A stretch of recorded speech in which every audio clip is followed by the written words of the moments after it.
Hello everyone, welcome to my channel success tips. আমি কোয়েলি। আজকে class 12 এর চ্যাপ্টার, এটা কোন চ্যাপ্টার? চ্যাপ্টার 14। আমি আগের দিন কি বলছিলাম, না চ্যাপ্টার 14 এ আছে। Chapter 14 national income. National income নিয়ে আমরা একটু আলোচনা করেছি। আজকে যেটা আলোচনা করব, বেশ কয়েকটা ছোট ছোট বেসিক টপিক রয়েছে, যে টপিকগুলো আমরা না জানলে আমরা ন্যাশনাল ইনকামটা বুঝতে পারবো না। এটা ক্লাস 11 এ হয়তো পড়ে এসেছো, কিন্তু যদি মানে ক্লাস 11 এ করো আর নাই করো, 12 এ জানাটা দরকার, না হলে না বুঝতে পারবে না পরের পার্টগুলো। তো আমরা প্রথমে জানবো স্টক।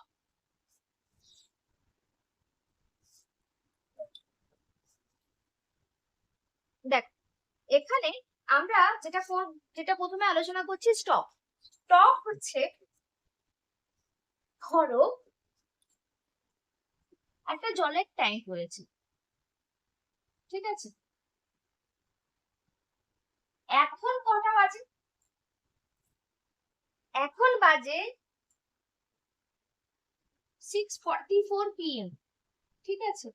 এইটা হচ্ছে পয়েন্ট অফ টাইম।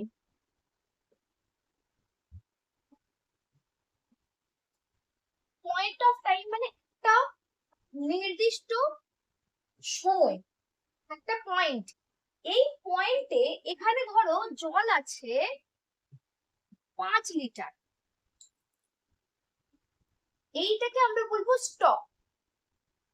এবার ধরো এই জায়গাতেই এরকম ভাবে একটা পাইপ জয়েন করা আছে।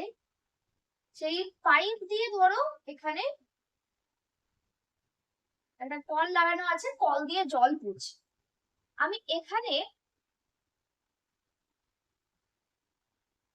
একটা বালতি বসিয়ে দিলাম, ঠিক আছে? এই বালতিটা ভর্তি হবে, জলটা ফুলে দিলে। এখানে ধরো আমি 1 মিনিট জলটা চালালাম। এইটা হচ্ছে পিরিয়ড অফ টাইম।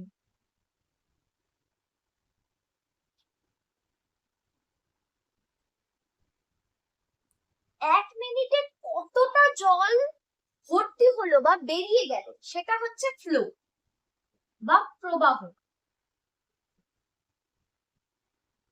এইটা হচ্ছে কি স্টক। স্টক মানে কি হচ্ছে, যে একটা ঠিক পয়েন্ট অফ টাইমে ঠিক কটা বাজে সেই সময় বোতল, এই যদি আমরা এই বোতলটায় ধরি, যে বোতলটাতে ঠিক কতটা জল আছে, সেটা হচ্ছে স্টক। আর আমি যদি জলটা খুলে দিই, জলটা খোলার পরে আমাকে টাইমটা ধরতে হবে। 1 মিনিট হতে পারে, 1 ঘন্টা হতে পারে।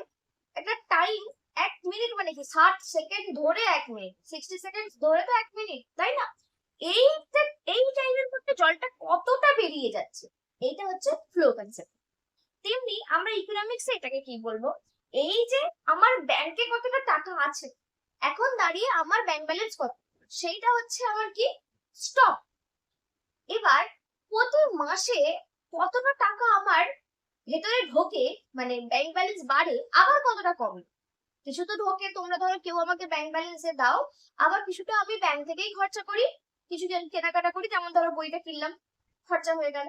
এই যে কতটা খরচা হলো বা কতটা ভেতরে ঢুকলো, কতটা টাকা পড়লো, জমা পড়লো, আর কতটা বেরিয়ে গেল, এইটা কি হয়ে যাচ্ছে ফ্লো কনসেপ্ট, ঠিক আছে? তো একবার ধরো ফ্লো হলো, ভেতরে ঢুকেছে টাকা, তারপরে আমি স্টক দেখবো বেশি। আবার ধরো আমি কিছু কিনলাম, খরচা করলাম, তখন ফ্লো বেরিয়ে গেল, তখন আবার স্টক কমে যাবে। বুঝতে পারলে কি বললাম?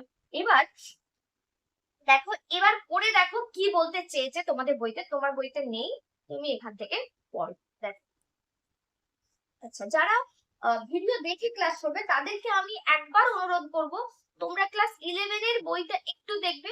এই মুহূর্তে আমার কাছে 11 এর বই নেই, তাই তোমরা একটু 11 এর বইটা বাড়িতে খুঁজে দেখে একটু পড়বে। স্টক ফ্লো ওখানে দেওয়া আছে। এই কনসেপ্ট গুলো না বুঝতে পারলে ন্যাশনাল ইনকামের অনেক কিছুই বুঝতে পারবে না। আমি জেনারেলি যারা আমার কাছে ক্লাস 11টা পড়ে, আমি তাদেরকে বলি চ্যাপ্টার 5টা ভালো করে পড়তে। এই বছর যদি দরকার নেই, মানে যারা এবার 11 পড়ছে বলতাম। এবার তোমরা যেহেতু কেউই আমার কাছে 11 পড়োনি, তাই আমি আর তোমাদেরকে কিছু বলতে পারছি না। তোমরা 11 এর বইটা খুলে পড়ো, স্টক আর ফ্লোটা পড়ে দেখো। আমরা আগের দিন কি পড়ছিলাম? আগের দিন সার্কুলার লেখাই আছে, সার্কুলার ফ্লো লেখাই আছে, ফ্লো, এটা ফ্লো, ঠিক আছে। এটা ছিল স্টক আর ফ্লো, একটা ছোট্ট কনসেপ্ট, আশা করছি বুঝতে পেরেছো। বুঝতে অসুবিধা হলে অবশ্যই আমাকে বলবে। আর যদি আমার কাছে কেউ অনলাইন ক্লাস করতে চাও বা অফলাইন ক্লাস করতে চাও, অবশ্যই কন্ট্যাক্ট করতে পারো। কন্ট্যাক্ট ডিটেলস আমি ডেসক্রিপশন বক্সে দিয়ে দিচ্ছি। Thank you.